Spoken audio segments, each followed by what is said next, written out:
तर तुम्हाला दिसती माती डिपो वगैरे, तर हे आपण गावरानला गावठी प्रमाणे असं थोडं उबड खाबड पाहिजे. बरोबर तर बरोबर. त्यासाठी आपण दगड माती मग त्यांना त्याच्यातून मातीतून खडी मिळती खायला, या दगडांमधून ते कोरता.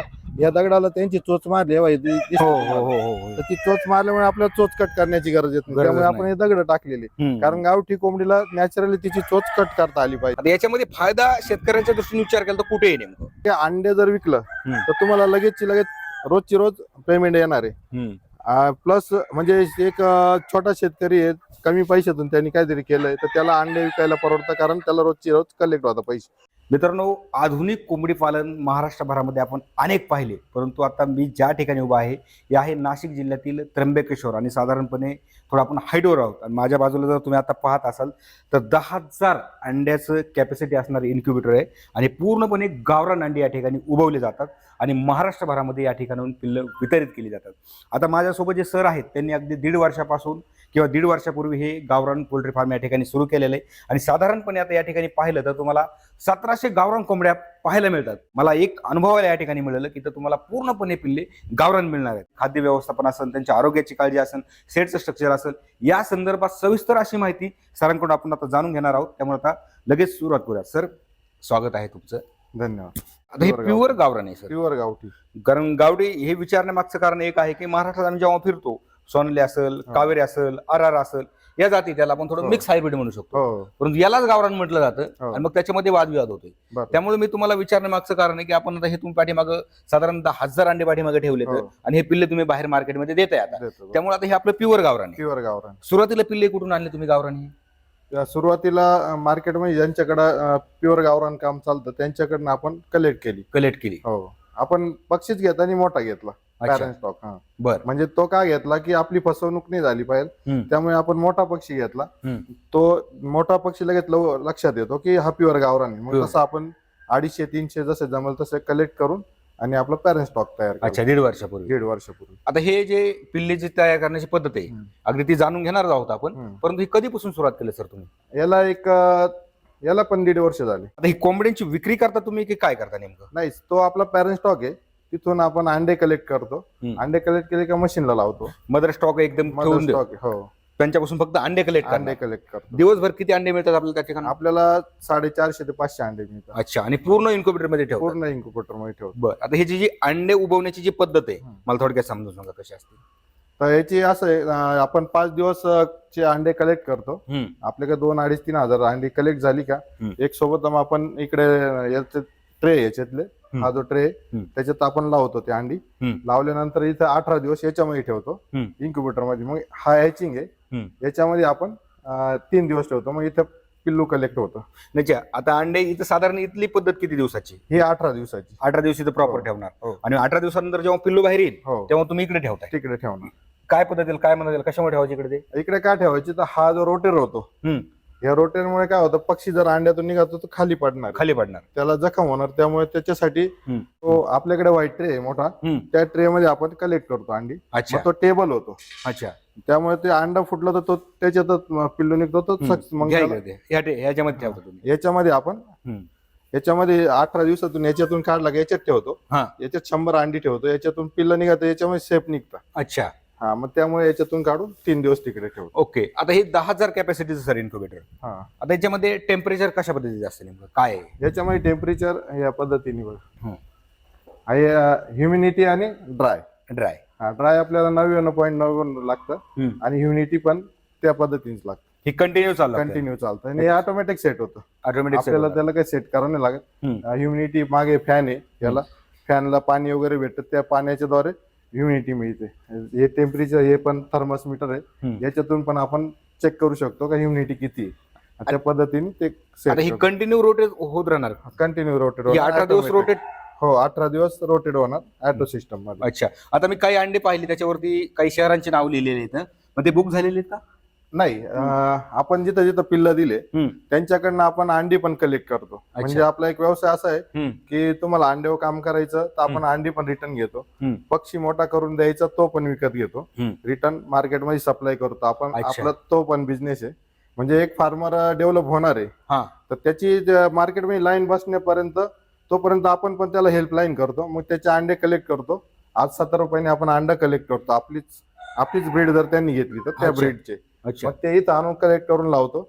ती वेगळी लावतो, देताना पण वेगळी देतो, म्हणजे आपल्या ते लक्षात पण येतं. म्हणजे सुरुवातीला ज्या लोकांना तुम्ही अंडी देणार, ज्यांना आता हे थोडक्यात सुरुवात करायची, हा तर त्यांना सुरुवातीला भीती असते की मार्केटमध्ये कुठे कुठे विकायचं, विकायची मार्केट कव्हर करणं थोडं अवघड आहे. बरोबर त्यासाठी तुम्ही त्यांच्याकडून परत कलेक्ट करता परत कलेक्ट आणि ते त्यांचा दर कसा असतो कलेक्ट करण्याचा? 70 रुपये अंडी collect 70 रुपये हो. अंडी कलेक्ट करणार. हो. मग इथे या ठिकाणी त्यातून पक्षी बाहेर काढणार हो. आणि तो परत मार्केटला येणार. परत ही मार्केट थोडक्यात एक चेन आहे तुमची. चैन येते. हा अच्छा, बरोबर आहे. म्हणजे एक मार्केटमध्ये सुरुवातीला लोकांना मार्केट कव्हर करणं फार कळीचा मुद्दा आहे. हो, आणि त्यांना मार्केटचं पण आपण नॉलेज देतो. हम्म. इथं रविवारी शनिवारी व्हिजिटला बोलवतो आपण. हम्म. त्याच्यामध्ये मार्गदर्शन पूर्ण फ्री ऑफ कॉस्ट आपण मार्गदर्शन देतो. अच्छा. का बिझनेस कसा केला पाहिजे, सुरुवात कशी केली, किंवा किती पक्षांपासून केली पाहिजे, मग त्याचं तुमचं वाढ पण कशी केली पाहिजे, या सर्व गोष्टींचं पूर्णपणे नॉलेज त्यांना एक प्रशिक्षण देत आहे. प्रशिक्षण. थोडक्यात कार्यशाळा या ठिकाणी घेताय तुम्ही. हो, बरं, आता इथं किती दिवस ठेवताय तुम्ही साधारण पक्षी? इथं 3 दिवस. अच्छा, आता या 3 दिवसानंतर पक्षी परत तुम्ही ब्रोडिंग रूम मध्ये घेऊन जाणार? हा, ब्रोडिंग मध्ये घेऊन जाणार, किंवा मग डायरेक्ट कस्टमरचं 1 दिवसाची पण आपल्याकडे बुकिंग असते, तर डायरेक्ट त्यांच्या ब्रोडिंग मध्ये जातो, त्यांच्या शेडवरती. अच्छा, म्हणजे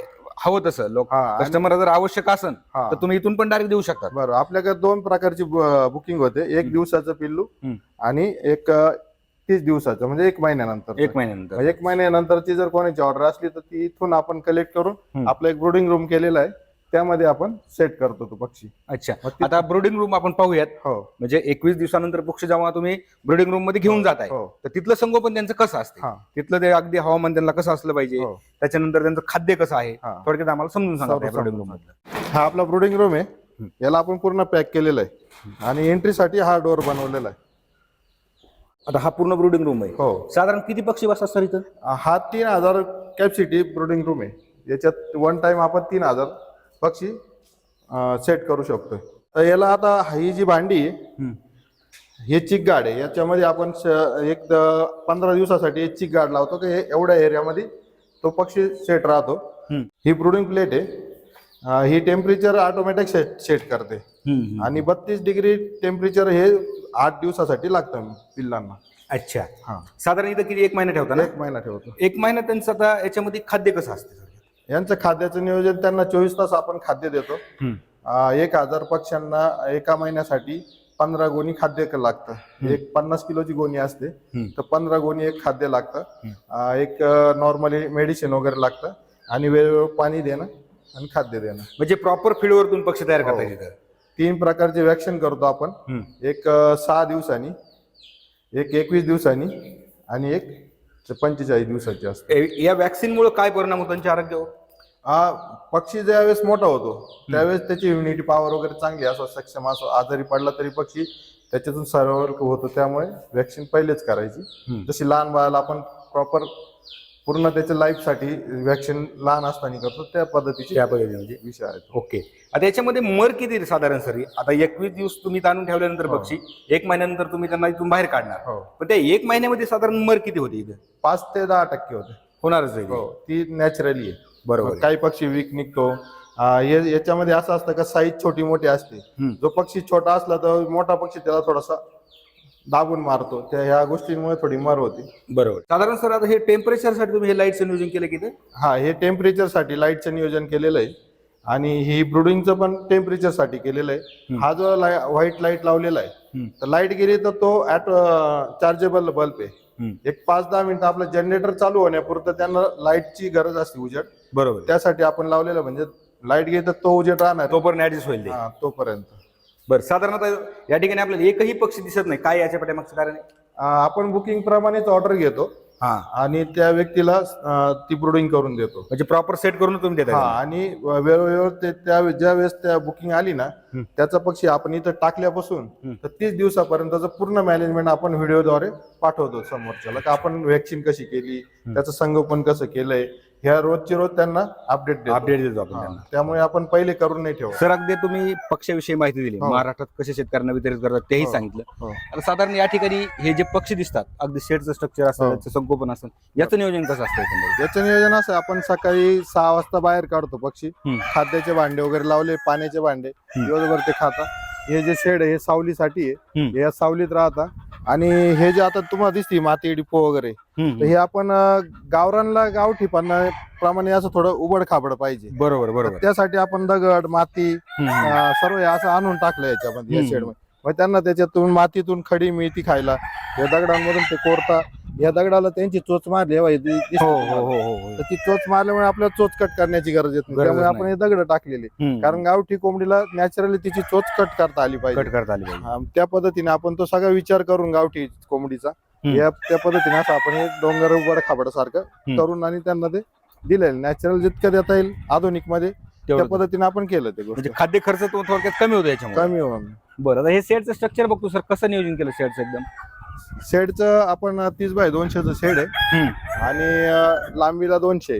अच्छा. हा, हाईट त्याची 12 फूट आहे आणि त्याच्यामध्ये आपण असे क्रॉस बसायला त्यांना पण केलेलं आहे, कारण गावठी कोंबडी ती वरती बसते अशी. अच्छा, त्याच्यामुळे तुम्ही त्याच्यामध्ये बांबूचे स्ट्रक्चर तयार हो, केले? बांबूचे आपण स्टीलचे केले डायरेक्ट प्रॉपर. स्टीलचे केले? बांबूचे काय नाही केले, तर बांबूचे जर केले तर एक पिसू जे म्हणता ना कोंबडीला होती ती बांबू मध्ये जाऊन लपते. मग आपण किती त्याचं नियोजन करायला गेलं का नष्ट करायचं, पण ते होत नाही. मग त्यामुळे आम्ही बांबू काढले आणि आता लोखंडी स्ट्रक्चरचं केलेलं आहे. अच्छा, बांबू असणं म्हणजे थोडक्यात रोगाला आमंत्रण नाही, कारण लपून बसतात पीस, त्यांना मारणारच आहे. बरोबर. आणि एकाला झालं तर तो सगळीकडे जातो. त्याच्यामुळे कायमस्वरूपी तुम्ही ते स्टीलच करून टाक. सर, साधारण पाहिलं तर आता हे तुमचा भविष्यातला मोठा प्लॅन आहे सर. एक छोटा शेतकरी सर, ज्याच्याकडे अगदी जमीन कमी, पण त्यांना अगदी सुरुवात करायची, कशा पद्धतीत केली पाहिजे? तर ते कशा पद्धती केली पाहिजे, एक 1000 पक्षी जर त्यांनी घेतला तर एक 60,000 रुपये पक्षाचा 1000 पक्ष्यांचा खर्च येतो. आता हे आपण कसं मार्केटमध्ये नवीन असल्यामुळे शेडचे जास्त कॉस्ट तर गावठी पक्षाला इतकी कॉस्ट लावण्याची गरज नाही. आता ते आपल्या लक्षात आलं, मी नवीन जे एक फार्म डेव्हलप करतोय अजून का त्याच्यामध्ये आपण शेडला कॉस्ट कमी करतोय आणि तिला नॅचरली 24 तास फ्री करण्याचा डोक्यात उद्देश आहे. साईडला आपण कंपाऊंड चांगल्यापैकी करू आणि 24 तास हा पक्षी फ्री करणार आहे आपण. म्हणजे थोडक्यात स्ट्रक्चरवर आपल्याला खर्च कमी करायचा, खाद्य खर्च कमी झाला पाहिजे. कारण गावरान कोंबडी अशी की तुमची उकांड्यावर जागणारा पक्षी, बरोबर, हाईटला वाचणारा पक्षी, बरोबर, म्हणजे हव्या त्या वातावरणात जुळून घेत असल्यामुळे एक तर खाद्य खर्चामध्ये कमी, शेडच्या स्ट्रक्चर मध्ये कमी, असं जर केलं तर तो शेतकऱ्याला परवडणार आहे.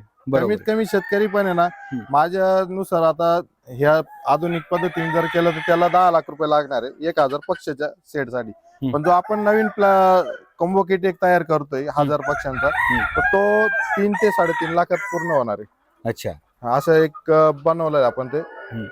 बरं, आता हे तुम्ही जे पक्षी जे विकताय आता बाहेर मार्केटमध्ये, महाराष्ट्रात कुठे कुठे देऊ शकता तुम्ही? महाराष्ट्रामध्ये कुठे पण देऊ शकतो. अच्छा, हे डिलिव्हरी मिळणार? हो, डिलिव्हरी देणार. बरोबर आहे. आतापर्यंत तुमचे असे सक्सेस फार्म कुठले सर, जे तुम्ही आता सक्सेस? आता मी एक आमच्यापासून 25 किलोमीटर आहे माथुरी म्हणून, तिथं एक सक्सेस केलाय मी स्वतः.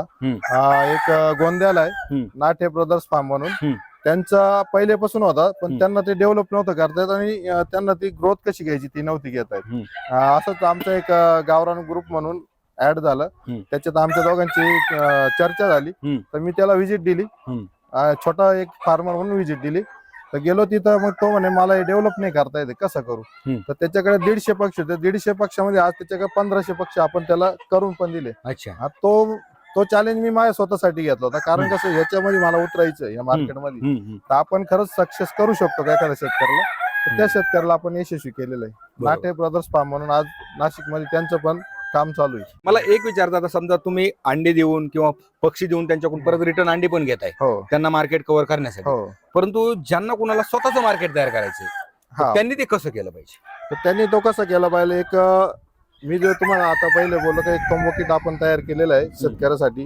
त्यांनी 1000 पक्षी पॅरेंट स्टॉक करायचा, त्यांच्याकडे 300च्या प्लस अंडी राहतील, रोजची कलेक्ट करायची. एक छोटस इन्क्युबेटर घ्यायचं, ते लावायचं, त्याच्यातून बच्चे तयार करायचे. काही तुम्ही अंडी पण सेल आउट करा, काही बच्चे सेल आउट करा आणि काही पक्षी मोठा करून कटिंगला पण सेल आउट करा. तर तिथं हा बिझनेस सक्सेसफुल आहे. म्हणजे एक तर अंडी विक्रीसाठी केला पाहिजे फार, किंवा कटिंग मार्केटसाठी. आता याच्यामध्ये फायदा शेतकऱ्यांच्या दृष्टीने विचार केला तर कुठे आहे नेमकं? सर्व याच्यात फायदा आहे. अंडे विकले तरी 50% रेशिओ आहे, पिल्ल विकले तरी 50% रेशिओ आहे, आणि कटिंगचा माल विकला तरी 50%. पण विषय असा आहे की अंडे जर विकलं तर तुम्हाला लगेच रोजची रोज पेमेंट येणार आहे. प्लस म्हणजे एक छोटा शेतकरी आहे, कमी पैशातून त्यांनी काहीतरी केलंय, तर त्याला अंडे विकायला परवडतं, कारण त्याला रोजची रोज कलेक्ट होता पैसे. पेमेंट येतं. बरोबर. राहिला विषय पिल्ल विकायचे म्हणले 21 दिवस अंडे तुम्हाला हॅचिंगला लावायचे ते 21 दिवस वेटिंग पिरियड आहे. तर तो जर कोणाकडे खाद्याचा खर्च करण्याची कॅपॅसिटी असेल तर त्यांनी चिक्स पण विकू शकतो. म्हणजे बरोबर. 21 दिवसात तो तर त्याच्यात 2 रुपये थोडे जास्त मिळतात. म्हणजे हे 7 रुपये मिळणार ते 20-22 रुपये मिळणार आहे. त्याच्यानंतर तुम्ही जर ब्रुडिंग करून 1 महिना कॅपॅसिटीची जर कॅपॅसिटी असेल तर मी सांभाळू शकतो. तर त्याच्यामध्ये तुम्हाला प्लस 25 रुपये ऍड होता. म्हणजे त्याच्यामध्ये तुम्हाला 100 रुपये मिळतात एका चिक्स मागे.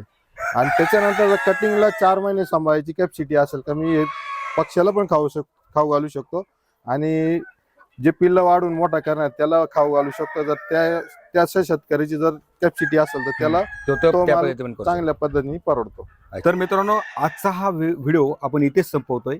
परंतु महाराष्ट्रातील ज्या शेतकऱ्यांना अगदी छोट्या स्वरूपात फार्म सुरू करायचं आहे त्याची स्ट्रॅटेजी आणि त्याचा प्लॅन सरांनी अगदी आपल्याला इत्तंभूत समजून सांगितलेला आहे. परंतु जर पक्षी तुम्हाला खरेदी करायचे असतील आणि तेही अगदी निव्वळ गावरान पक्षी खरेदी करायचे असेल तर सरांचा नंबर आपण स्क्रीनवर दिलेला आहे आणि डिस्क्रिप्शन मध्ये सुद्धा दिलेला आहे. धन्यवाद.